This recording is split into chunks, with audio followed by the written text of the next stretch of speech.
দর্শক, আমাদের সাবেক প্রধান উপদেষ্টা প্রফেসর ইউনূসের বিরুদ্ধে যে অভিযোগগুলো এখন আসছে, দুদকে তো অভিযোগ গেছে হাজার হাজার কোটি টাকার নানা রকমের দুর্নীতি এবং নানা ধরনের কার্যকলাপের ফিরিস্তি দুদকে জমা হয়ে গেছে। তিনি সহ তার উপদেষ্টাদের প্রায় সবাই, দু চারজন বাদ দিয়ে প্রায় সবার বিরুদ্ধে অভিযোগ এসেছে।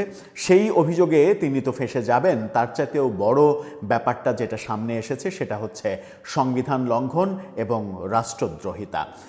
সম্প্রতি মহামান্য রাষ্ট্রপতির কালের কণ্ঠে দেয়া যে সাক্ষাৎকার, সেই সাক্ষাৎকারে যে তথ্যগুলো বেরিয়ে এসেছে সেই তথ্যগুলোই যথেষ্ট, যদি আর নাই, কারণ এগুলো একেবারে সত্য যে অভিযোগগুলো করেছেন, যেটা সংবিধান লঙ্ঘন এবং সংবিধান লঙ্ঘন মানেই রাষ্ট্রদ্রোহিতা। সেই অভিযোগগুলো শুধুমাত্র এখন আদালতে উপস্থাপনের ব্যাপার, এবং আদালতে উপস্থাপন হলে সেটা সম্ভবত প্রমাণিত হয়ে যাবে। আর প্রমাণিত হয়ে গেলে প্রফেসর ইউনূসকে মৃত্যুদণ্ডের মুখোমুখি এমনকি হতে পারে। কি ভয়াবহ ব্যাপার! কোন দিকে যাচ্ছে পরিস্থিতি? সব কিছুই কি উল্টে গেল 18 মাস পরে? চলুন একটু জেনে দেখি সংবিধান কি বলছে, রাষ্ট্রপতির অভিযোগগুলো কি কি ছিল, অন্যান্য মামলা কি হচ্ছে। দুদকের অভিযোগের মামলা তো রয়েছে, সাথে প্রফেসর ইউনূসের গত 18 মাসে যারা সমর্থক ছিলেন তাদের মধ্যে কিভাবে হতাশা ছড়িয়ে পড়ছে তার প্রমাণগুলোও একটু আমরা দেখার চেষ্টা করব। থাকবেন পলিটিক্স টিভির নিয়মিত আয়োজনে।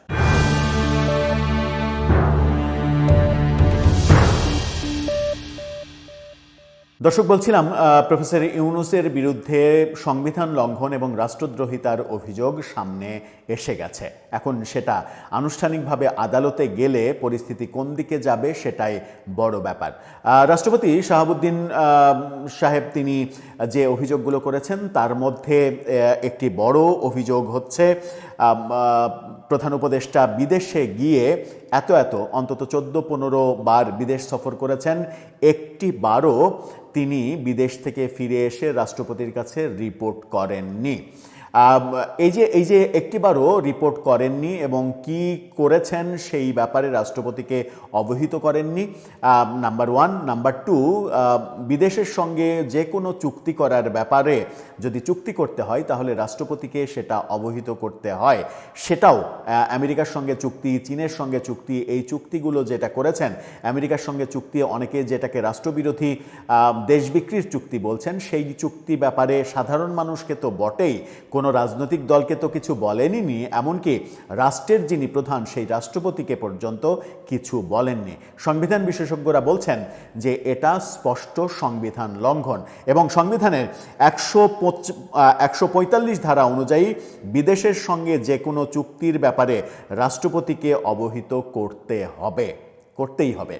145 অনুচ্ছেদের কি সামান্য একটু আপনাদেরকে পড়ে শোনাই। সংবিধানের 145 অনুচ্ছেদে যেটা বলা আছে সেটা হচ্ছে, প্রজাতন্ত্রের নির্বাহী কর্তৃত্বে প্রণীত সকল চুক্তি ও দলিল রাষ্ট্রপতি কর্তৃক প্রণীত বলিয়া প্রকাশ করা হইবে, এবং রাষ্ট্রপতি যেরূপ নির্দেশ বা ক্ষমতা প্রদান করিবেন তাহার পক্ষে সেইরূপ ব্যক্তি কর্তৃক ও সেইরূপ প্রণালীতে তাহা সম্পাদিত হইবে।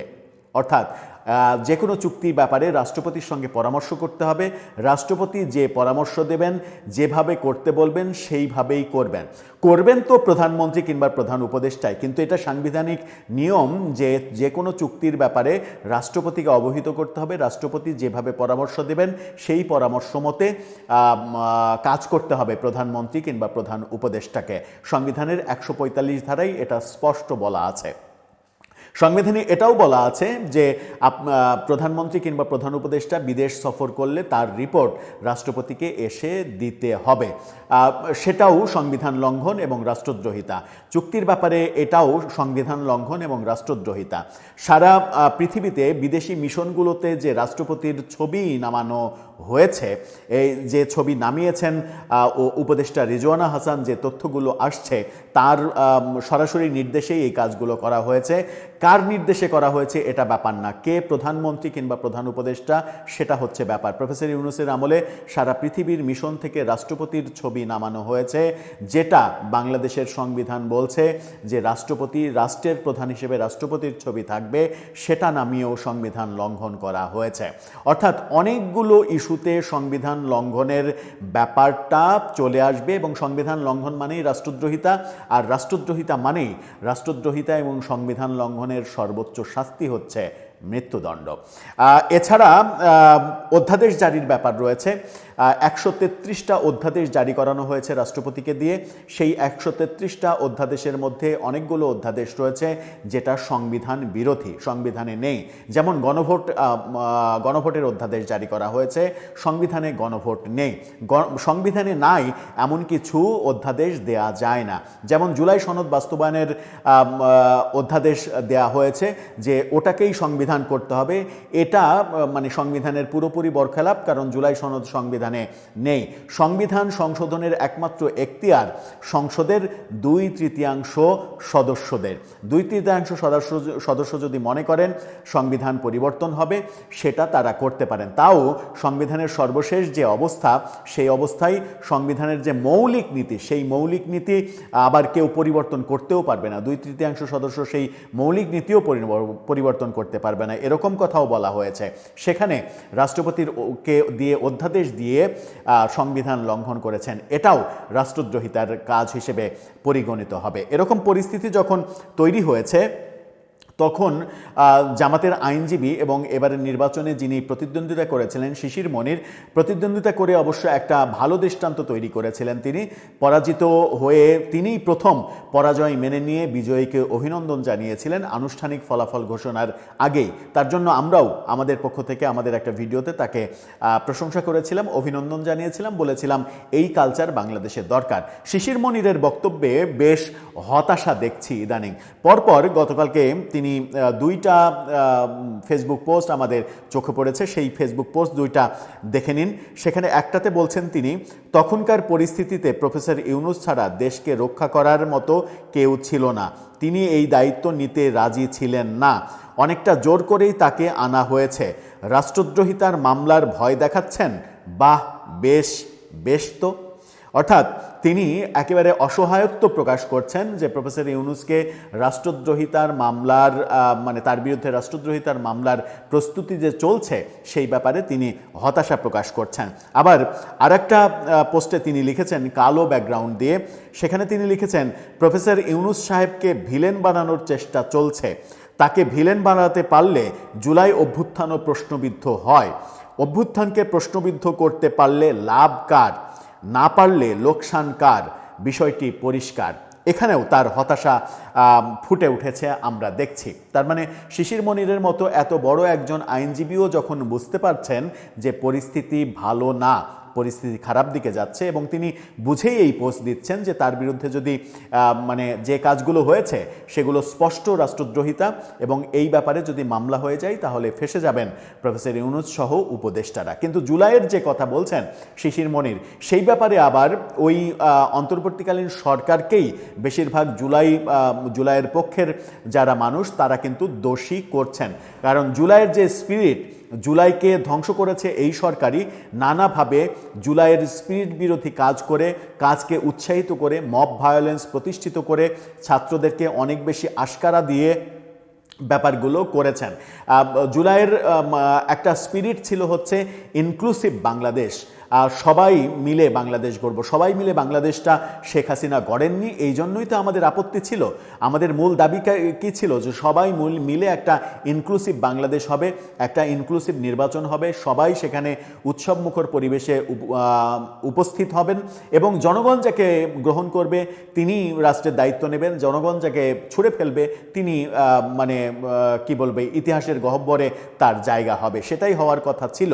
কিন্তু 1.5 বছর প্রফেসর ইউনূস সরকার যে কাজ করেছে, আদালতে মব, বিচারাঙ্গনকে প্রভাবিত করা, জামিন না দেয়া, সাংবাদিকদের নির্যাতন করা, সাংবাদিকদের মানে তার কোনো সমালোচনা করলে সাংবাদিকদের সন্ত্রাস বিরোধী আইনে আটকে দেয়া, এই ব্যাপারগুলো চতুর্দিকে তার জন্য অনেক বেশি খারাপ ব্যাপার তৈরি হয়েছে। আবার রাষ্ট্রদ্রোহিতার ব্যাপার তো রয়েছেই। দুদকে যে অভিযোগ, দুদকের পক্ষ থেকে বলা হয়েছে, বাংলাদেশ প্রতিদিন এবং কালের কণ্ঠ বলছে যে এই মাত্র কয়েকদিনে, মানে ক্ষমতা ছাড়ার এই কয়েকদিনে মাত্র এখনো 10 দিন হয়নি, সেই কয়েকদিনে যত অভিযোগ পড়েছে দুদকে বিগত সরকারের উপদেষ্টা, প্রধান উপদেষ্টা থেকে শুরু করে উপদেষ্টাদের বিরুদ্ধে, এই পর্যন্ত রেকর্ড করে ফেলেছে।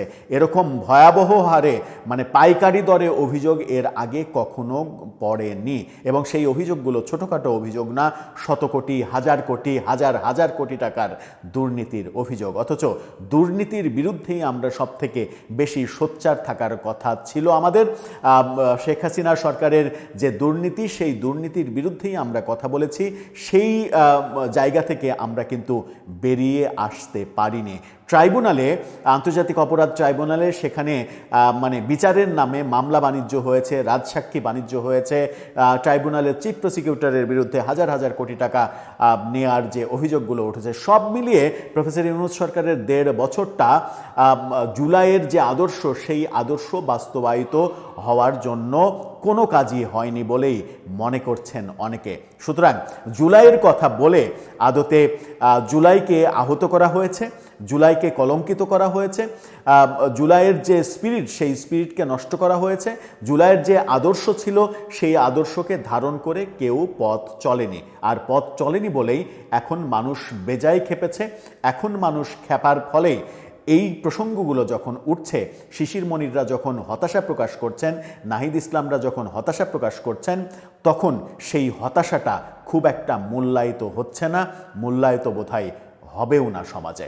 দর্শক, আপনার কি মনে হয় প্রফেসর ইউনূস সহ উপদেষ্টাদের পরিষদের অনেকেই কি রাষ্ট্রদ্রোহিতা, সংবিধান লঙ্ঘন এই দোষে অভিযুক্ত হয়ে সর্বোচ্চ শাস্তির মুখোমুখি হতে চলেছেন? এবং তাদের জন্য কি আবার আর একটা নতুন ট্রাইব্যুনাল তৈরি করা হবে, নাকি এই যে আন্তর্জাতিক অপরাধ ট্রাইব্যুনাল, সেখানেই তাদের বিচার হবে? সেরকম দৃশ্যও কি আমাদের দেখতে হবে? আমরা আর কত সার্কাস দেখব এদেশে? আপনার মতামত জানিয়ে লিখতে পারেন আমাদের কমেন্ট বক্সে।